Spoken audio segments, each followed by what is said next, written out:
John O'Brien in a block of a variety of Ladino clover. Really nice dense sward. This is one of those cases of this is the way your plot looks going into the late fall and early winter. You might not need to be worrying about overseeding or frost seeding next year.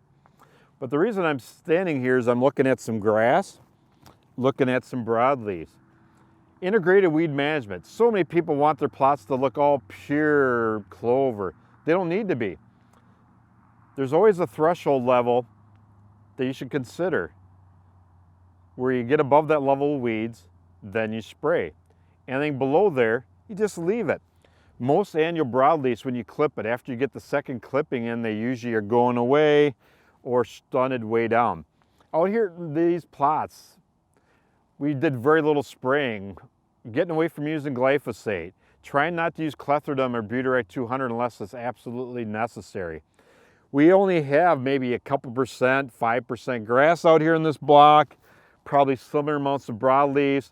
My threshold level is typically less than 10 or about 10% or so. So think about, do you really need to spray? And if the answer is no, then don't. And the key to long-term success with your perennial plots is maintaining a dense stand, a dense sward, so that when you're walking across, it's almost like a carpet, where you almost have a hard time walking through it. That's how you keep weeds at bay. Keeping your ground covered, branchy, healthy. This is late October. Basically all liquid foliar plant food program, liquid starter program, no dry fertilizers. Looks good to me.